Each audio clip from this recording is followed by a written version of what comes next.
L'innovation en région, c'est plus qu'un podcast, c'est un plaidoyer pour la transformation de nos territoires. Dans ce nouvel épisode, Sébastien Decubert, directeur adjoint de Nutri7 France, décrypte avec nous les missions de santé et d'engagement que remplit le leader mondial de la lutte contre la malnutrition. Comment se développe l'activité du groupe au-delà de la lutte contre la malnutrition? Quels sont les piliers d'innovation qui transforment le groupe au quotidien? Ou encore pourquoi l'engagement humain est au cœur des démarches de l'entreprise? Sébastien nous éclaire sur les rouages d'un groupe en pleine transformation. L'innovation en région, un podcast proposé par Schneider Electric.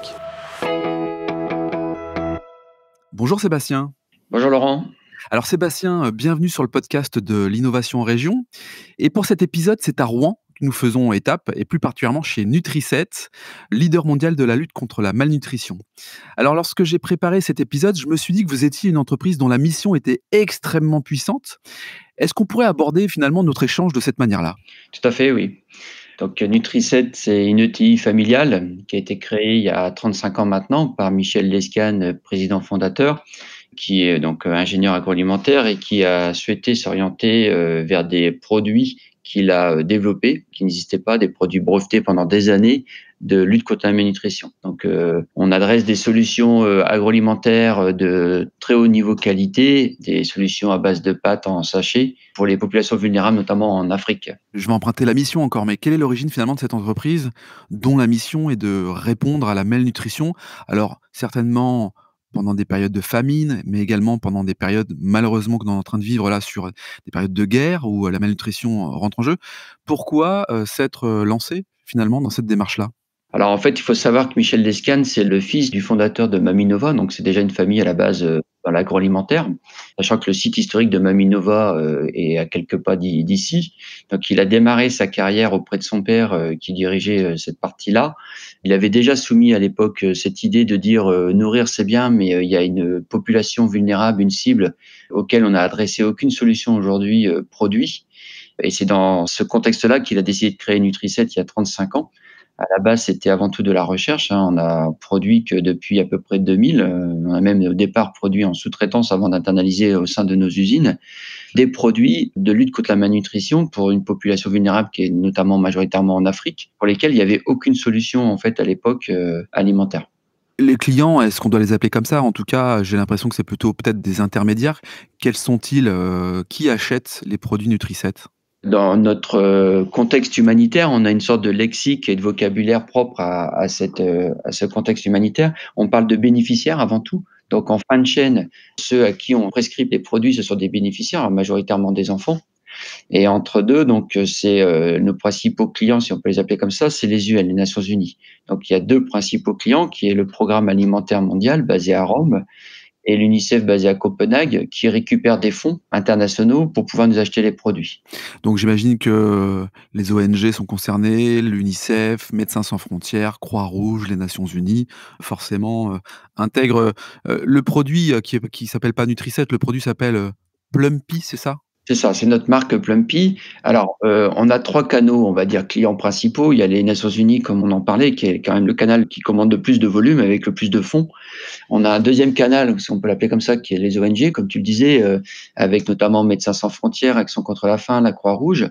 Et un troisième canal qu'on développe de plus en plus, qui est le B2B, on va dire, avec des agents locaux basés sur place pour pouvoir distribuer les produits. Et comme cela ne suffit toujours pas, parce qu'il faut savoir qu'aujourd'hui, on est à peu près 22 fabricants maintenant, avec une concurrence assez importante dans ce type de produits. Dans les 22, on a 11 fabricants à l'intérieur du groupe. On est 11 à être capables de produire au plus près des besoins, parce qu'on a des usines également, notamment en Afrique, en Inde et aux États-Unis. Et on a 11, on va dire, fabricants en dehors du groupe. Donc on est 22 à pouvoir fabriquer, mais à nous tous, on ne couvre à peu près aujourd'hui qu'à peine 25% du besoin mondial. Donc le besoin est beaucoup plus important que finalement les fonds, parce que c'est ça en fait qui cape, qui limite, c'est les fonds récupérés par nos clients. Et là-dessus, on est très actif de par notre mandat, puisque de plus en plus, on essaye d'aller capter les fonds nous-mêmes pour pouvoir couvrir plus de bénéficiaires, à l'image notamment par exemple de la filiale en Guinée qu'on a ouvert, où on a monté une usine directement en étant en contact avec Alpha Condé à l'époque et le gouvernement. Donc on a des approches de plus en plus directes auprès des gouvernements pour récupérer des fonds et leur adresser des solutions de lutte contre la malnutrition sur place, localement. Donc si je comprends bien, 22 acteurs qui sont présents, qui ne couvrent que 25 en tout cas de cette problématique, majeure qui est la malnutrition, c'est pas une question, de moyens techniques, c'est plutôt une question de moyens financiers, si j'entends bien, tes propos. Alors j'allais te poser une question, mais est-ce que finalement celle-ci, a du sens de ce que tu me dis là? Parce que parmi les 17 objectifs de développement durable de l'ONU, l'une d'entre elles est la lutte contre la faim avec un objectif zéro faim. Alors, est-ce que la mission ultime d'une entreprise comme Nutri-7, et finalement comme les 21 autres entreprises, ne serait pas de disparaître à terme? Non, alors, bien évidemment que c'est notre mandat de lutter là-dessus et d'arriver le plus proche possible du zéro fin, FAIM. Pour autant, sans mauvais jeu de mots, je dirais que notre mandat est sans fin, FIN. Qu'en fait, notre objectif avant tout, c'est qu'on a, 3 produits majeurs dans la marque Plumpy. Plumpy Nut qui est la malnutrition la plus sévère, la plus aiguë et ensuite on remonte, vers du préventif avec notamment Plumpy Sup et Plumpy Dose. Notre but à nous, avant tout, c'est de lutter contre le plus sévère et de remonter vers du préventif de plus en plus.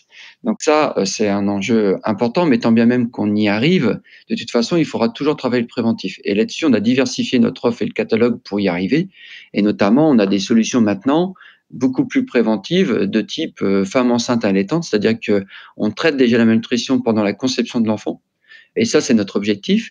Mais également, en fait, quand on parle de malnutrition, on parle du double fardeau et des paradoxes. D'un côté, on parle de sous-nutrition, avec tout ce que ça peut entraîner, qui est notre mandat originel, mais également d'obésité, de surpoids, etc. Donc, c'est pas un problème d'accès complètement de la nutrition, mais plutôt de la qualité de la nutrition. Et c'est là-dessus aussi qu'on a étoffé notre offre pour traiter cette forme également de malnutrition. Et depuis 2 ans maintenant, on a revu également notre vision et notre stratégie à 5 ans avec, on va dire, un enjeu encore plus large. C'est-à-dire qu'on passe de la lutte contre la malnutrition à ma nutrition en 2 mots, ma santé. Ça veut dire quoi? C'est qu'on a 3 axes. Un premier axe qui est ce qu'on est, lutte contre la malnutrition. Il y a encore énormément de travail puisqu'aujourd'hui on couvre à peine 25 et il y a d'autres formes de malnutrition qui ne sont pas forcément couvertes.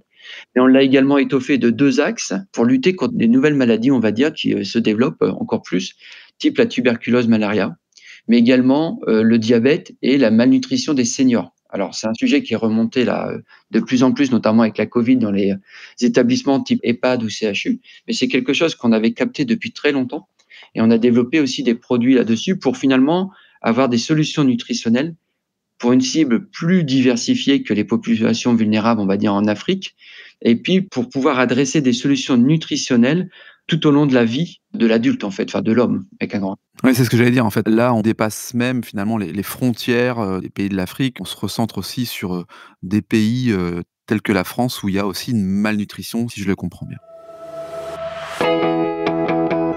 Merci Sébastien pour cet éclairage. J'ai remarqué que dans nos échanges, tu évoquais le mot, mandat. Dans une entreprise comme dans un groupe même comme Nutri7, c'est quoi un mandat et finalement qui mandate qui? Alors le mandat, il est arrivé bien évidemment de Michel Descanes, le président fondateur du groupe et en fait, c'est ce qui nous anime tous les jours dans le groupe. Notre mandat, c'est de nourrir des enfants pour sauver les populations vulnérables. C'est vraiment les valeurs qu'on véhicule tous les jours au sein de l'entreprise et pour le préserver, on a été la première entreprise à objet social étendu de France. Alors, c'est issu, d'un rapprochement entre Nutri7 et notamment l'école des mines. On l'a matérialisé via une chaire et en fait, ça a été impulsé par Michel, qui souhaitait s'assurer que quiconque prend la direction, la présidence du groupe, on maintienne ce mandat et nos valeurs. Et donc, on a défini 10 engagements autour de OZ, objet social étendu, et on a été la première entreprise à mettre ces engagements dans les statuts de l'entreprise.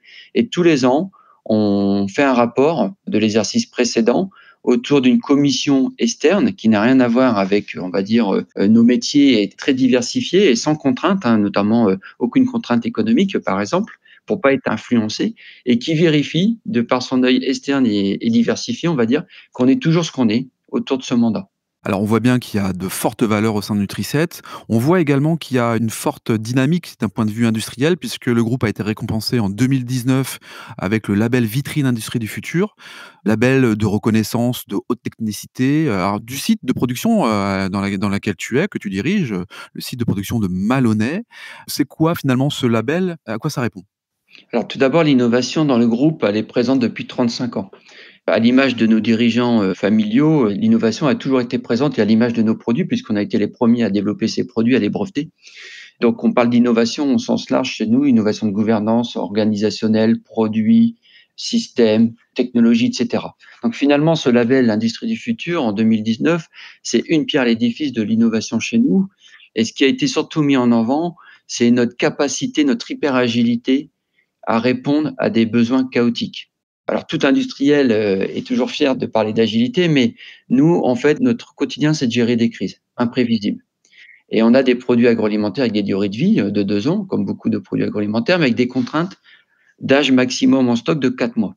Donc en fait, on ne peut pas stocker, parce que si on stocke de trop, les clients ne pourront pas les prendre parce qu'ils seront trop âgés.